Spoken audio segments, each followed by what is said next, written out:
Hey, Zach, Hey, Joey. what's the difference between Catwoman and an actual cat? I don't know. What? They're both yellow. Wait, what?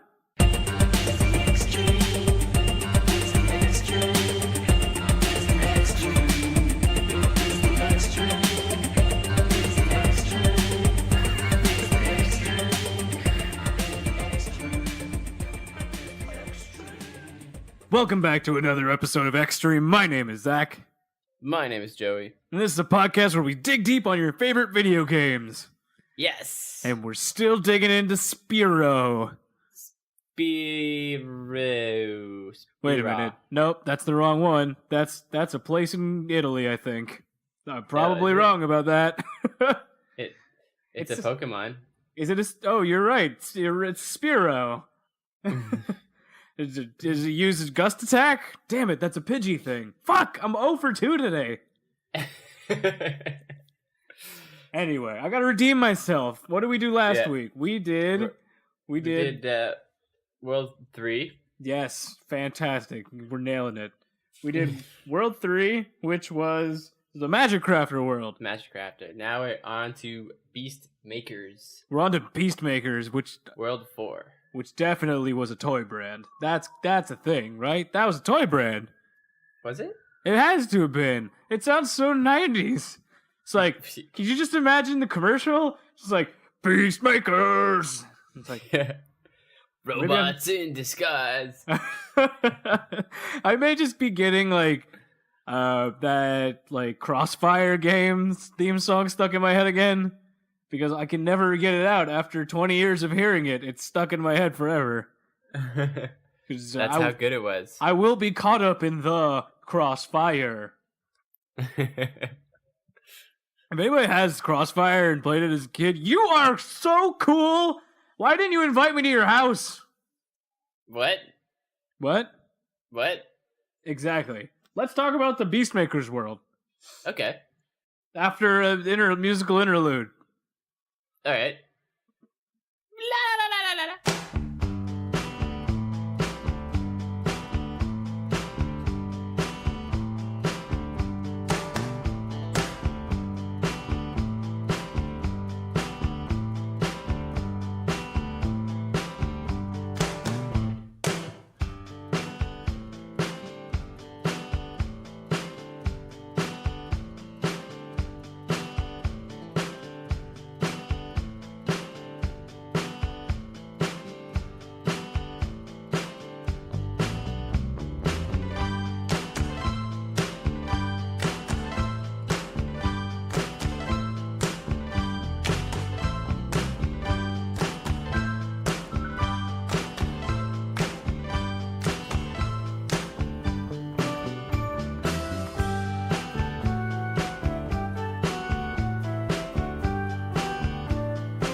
And we're back.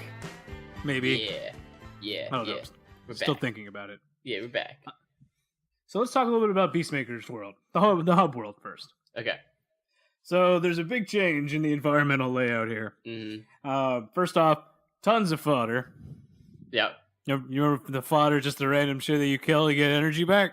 Okay, yeah. But it's not just there for decoration. It's there because this is the first major change in scenery where you have enemies that can change the environmental layout in a way that physically hurts you. Yeah. As opposed to in the previous world where they would change the environment to annoy you. Yeah. So it's still progressing in difficulty. Exactly. Also, green water is not the same as green grass. So don't jump into it like I did. It was not fun. That's why the tons of fodder is there for people to experiment and for people like me who are just like, that's wet grass. Nice. Yeah, good call. That shiny green grass is just wet. Exactly. Yeah. That's what I think whenever I go outside. And then for some reason a bog monster pops out of this grass. I was like, what the hell, Grandpa? He's always scaring me. Why is it doing not even this? fair. I don't know. He's watching too much Scooby-Doo. Anyway, you got to really pay attention in this new area, the hub world especially. It's because there's so many things going on in the previous world that were not in the previous worlds, because there's a lot more platforming, a lot more areas that require you actually paying attention to the environment, because if you step there, you're gonna get hurt. There's a lot of hidden places. There's a lot of hidden places. And honestly, like, a lot of what's going on here, there's a lot of, I'm getting, like, vibes back to, some old movies. Like, really, like, old movie style. Like Indiana Jones? Yeah, actually, funnily enough, we have a clip for that. What? Yeah, let's just roll it, Paul. Roll the clip. Paul, that was the sound effect of a boulder rolling. Can you roll the actual clip? Number 34. Thank you. Many of the levels were inspired by movies. The Beastmaker's Hub was inspired by Apocalypse Now, Clifftown was inspired by Star Wars, and a bunch of the levels paid homage to Indiana Jones. Yeah, there we go. See? Confirmed. I don't know why I point when I record. Like, nobody can see what I'm doing. Yeah, but we could feel it. Can you feel it? Feel you, Zach. We All can right. feel the point. If I say this, which way am I pointing? Right. How did you know that? Are you in my head? Because you emphasized. No, that was a complete guess. I'm just You could have said anything, I would have believed you. You said, like, I saw a bird outside and it shat on my porch, and then I thought, right, this is right. But anyway, as you keep going through the hub world, there's random shrubbery that you can just burn. Shrubbery, yeah. Pretty sure the Knights Who Say Knee would not approve. No. But that's actually going to come back in a later level. Because for some reason, I'm pretty sure these two dots have connected, but there's an enemy later on that is very reminiscent of this. But this shrubbery just does nothing. So, right. Think of this as like a cliffhanger enemy. Or like a tease. Or tease, or a cliffhanger. Foreshadowing. There we go. That's the word. That's nailed it. One. Okay. So this whole bayou area just gives off like a stereotypical southern vibe. Where like everybody in the 90s had like the stereotypical depiction of the bayou southern areas, right? Okay. Yeah. Like even in the way that like they talk, like the enemies or the dragons talk. Like Paul, can you play like a little voice clip of the bayou dragons? Watch out, Spyro. The Norks in these parts have discovered the power of electricity, and it really stings. Good job, Spyro. One day you'll be able to tell all the dragons about your amazing adventures. Master Nork is turning our swamp into an electrified junk heap, and it used to be so beautiful. Okay, so you see what happened there? Yeah. That's pretty. See what happened there. Like, that's a little weird. Like, it's very 90s because they didn't really care. But at the same time, that's why it's great. I mean, it's got a lot of character. I'll give it that much. As long as they don't overdo it, then it'll be fine. But I guess we'll see how it goes when we move through to this next area. This Terrorist Village. Terrorist Village. All right. Man, all right. So, big thing that I noticed in Terrorist Village, all the enemies focus their attacks around lightning. I mean, that was kind of obvious in the hub world already, but all of the enemies here are focused around lightning. Whether they jab the ground with it, or they just kind of shoot at you directly. Mm-hmm. Or smack you with it. Which is interesting. Or just, like, give it to you. Like, here, take this lightning. Oh, thank you. This is a very painful gift. It hurts inordinately large amounts of pain. That was not a sentence. It hurts in Paul, can you like modulate that clip into something that sounded relatively smart? Or like just modulate the pitch. Yeah, that way it at least sounds funny. So we let's hear Cow Zach again. Inordinately large amounts of pain. No. Damn it, Paul. No. I'm just like memes for days. But yeah, as you keep going through the terrorist village and you keep saving more of these dragons, like, again, the voices, dude. I gotta talk about it again. They sound like a 40-year-old white guy imitating a southern black dude. Oh my god. Like, that's probably what it was. That might have been the direction that they gave him while they were recording. Yeah. Be like, Carlos, I need you to just kind of channel your innermost southern person. And then they're just like, boom, I got it. Here we go. And then this happened. God, Jesus. It was a different time, people. It was the 90s. There's also a random dragon that spawns in those draw me like your French girls. Yeah. Oh my god. What's up with that? This is the only dragon that does that. Yeah, it's like, hey. It's like, I'm a big ass dragon. Draw me like a dragon French girl. You know what's weird? What? Like, these dragons are just trapped, and then you rescue them, and they're just like, oh, hey, what's up? They're very chill about it all. Yeah. Like, they're not like, oh my god, you saved me, thank you. Yeah, like some of them are saying that, but most of them are just like, press A to jump. It's like, are you okay? Did you suffer a massive head wound? Like, if I went into a coma and then woke up 5 years later and my first words were, press A to jump! People would be like, I don't think he's okay. If anyone was gonna say that, it would be you, Zach. God damn it, now you've just jinxed it, because that's what's gonna happen now.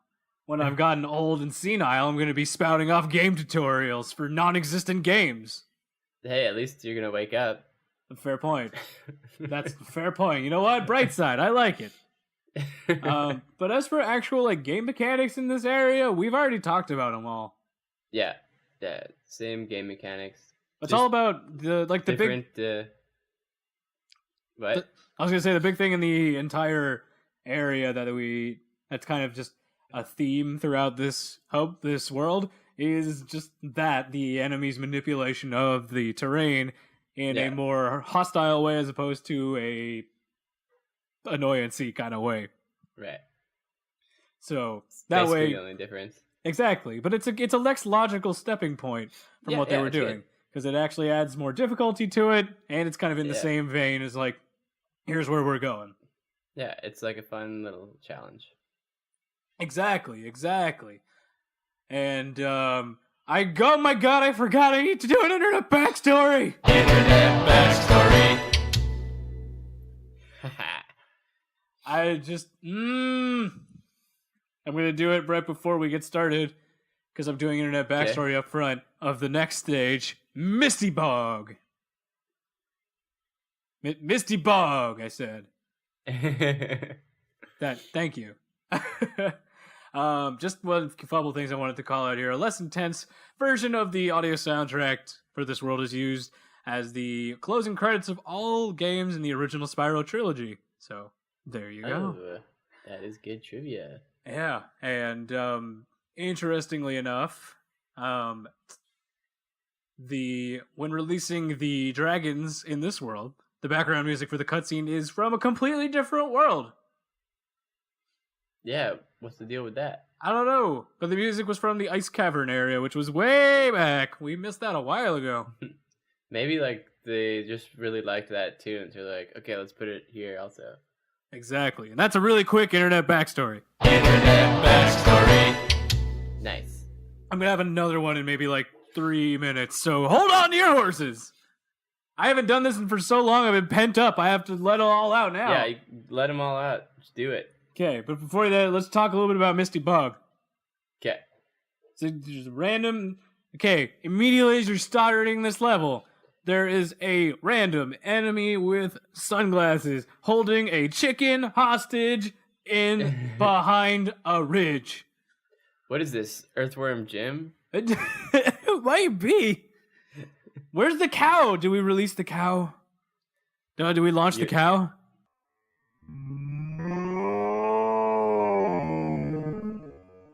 I think we launched the cow. Launched.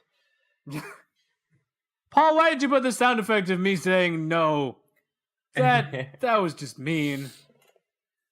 Anyway, I don't know why they put that there. It's just it makes literally no sense. Who put that there? There's like there's chicken conspiracy. Why? Like, why would you put the chicken in a cage?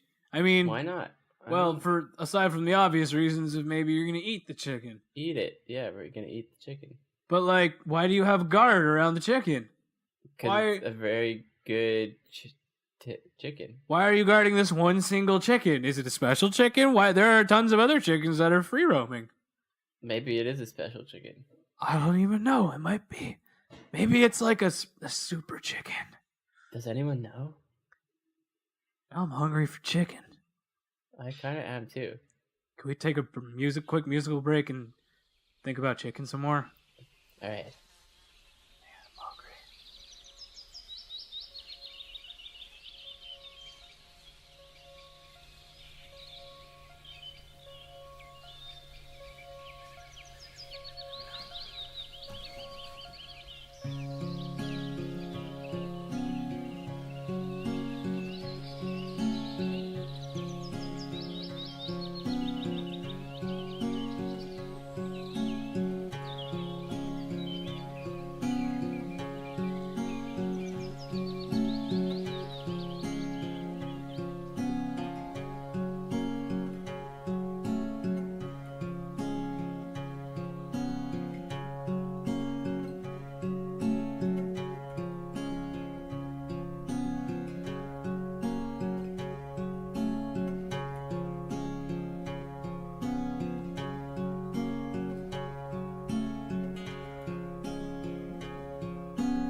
Man, did you just eat like a roast chicken?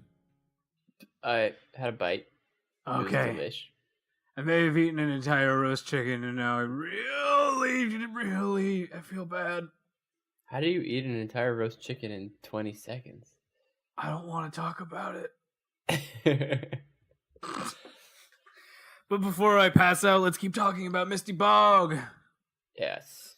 Okay, there are plants in this hub world in this area that are referential to the plants in the hub world. Like we mentioned before, cliffhanger coming to a close here. They are just plant monsters. Yep. Yeah. They're a horrible abomination of nature. They fooled you, bro. They are a combination of plant and rabbit. They are rabbit. They're plabbit. Rabbit. Sounds like something you say when you're choking. Plabbit. Rabbit. Anyway, so there's the misdirect right there with the enemy, because Before, you just saw them like doing nothing with the plans. You're like, oh, okay, this is nothing. It's fun, yay! And then you go up to, you see them hidden there, and you're like, oh, it's the same thing. I want to burn them. And then they pop up, and you're like, oh god, it's eating me. This has gone horribly awry. I did not plan this. I am not okay with this situation. But weirdly enough, this is a lot. I see a lot of effort went into the animation of this particular enemy interacting with you. Sure. It's very detailed, honestly, because they like chew and they like move you from side to side in their bunny cheeks and they spit you out.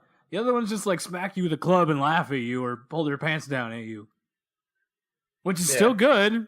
It's just not. Like, It's not like chewing you up like bubble gum. Right. So just FYI. It's different. But I got one more internet backstory.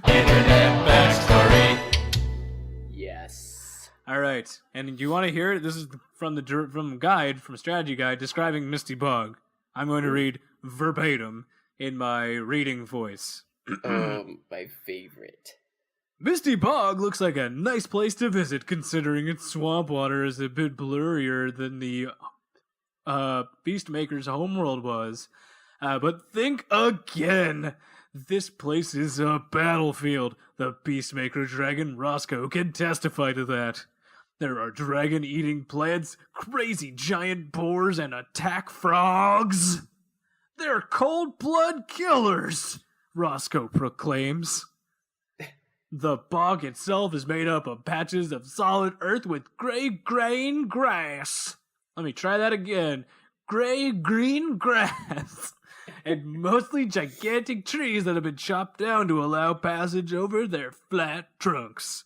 A few blue and red structures can be found here, including 2 small temples and various crumbling archways. The sky is a hazy gray-green and always has a misty atmosphere about it. That's Internet Backstory. You sounded like the dragons a little bit. Oh, no! Damn it. Now I'm going to be like, somebody's going to say, like, you asshole, what the hell? How dare you sound like a dragon? It's the dragon activist coming after me again. I always keep making fun of dragons, but they're such an easy target because they're not real. More tolerance for dragons. Yeah, I'm with dragon. Me, dragon. That's not even a word. Dragon. Is that like it's an Excel course for aspiring dragons? Yeah. It's a Welcome to Dragon Drop, where we learn today how to use pivot tables. That's what you gotta learn. You gotta learn it in the fast-paced world of business. Speaking of fast-paced business, Wild Flight. Yes. That was the segue. Good this segue. one, I'm very excited about this level because This was my favorite one for sure. So it's another one of those flying levels, but it's not the same as last time because it changes it up by making you tackle 2 challenges at once, as opposed to just the one,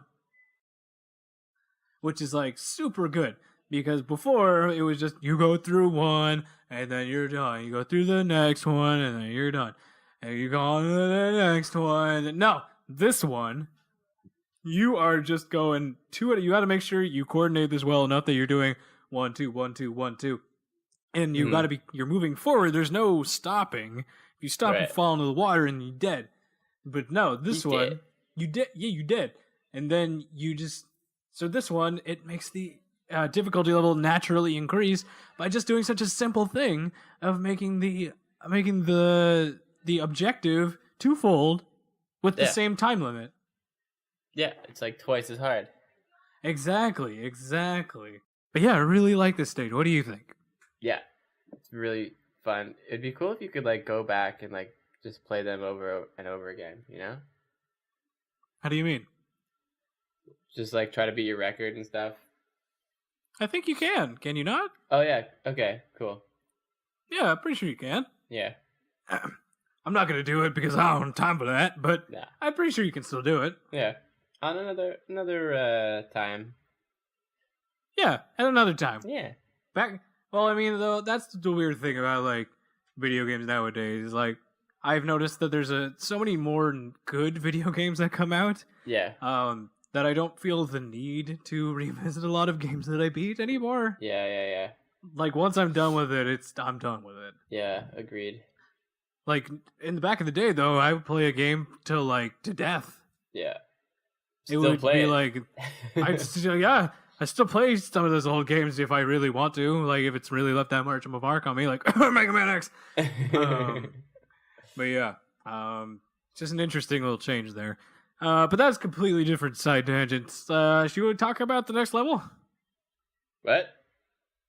Should we talk about the next level? Did I go too fast? What? Did I reach supersonic levels? What's going on?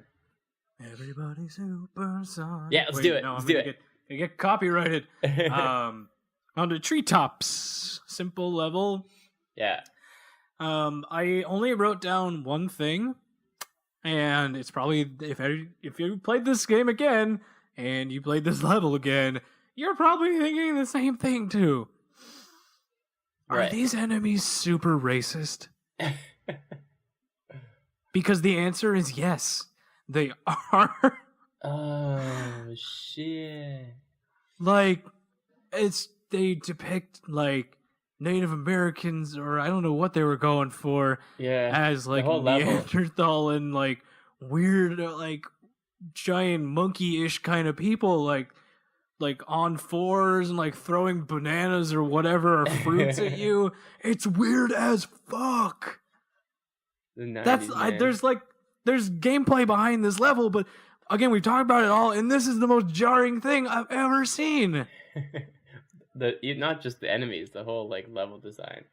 The whole level is weirdly racist. Like, what the hell? You guys, if you don't believe me, go back to Spyro, play this level, and then come back to me and send me an email at itstheextreme@gmail.com. That's ITSTHEXSTREM@gmail.com, or hit us up on any of our social media and just tell me if I'm wrong, because I really doubt it. Yeah. I am so convinced that this is racist. I think so. It's like the shit you see in propaganda videos. Anyway, I don't have a lot else to. I need to segue out of this, Joey. I gotta find a way to segue out of this. Well, it's fun to do like the running jumps. That is fun. You know what else is fun? Internet backstory. Internet backstory. Yeah. Internet backstory is fun. Whew! I found my way out. Good one. So the music here at Treetops is a sped up remix of the Greatest Hits Edition music from High Caves, interestingly enough. The hills in this background are proportionally the same as the hills in the Dark Hollows background. Even the moon is in the same spot, except for the part of it that's blocked by the hills because of how low it is. But something that's pretty interesting here, in the late demo, Treetops uses Terrace Village's music. Many locations are differently textured or built, and the green thief is waiting at the end of the level, and the exit vortex makes no sound. What's up with that? Yeah, what is up with that? A glitch? A glitch? Is it a glitch?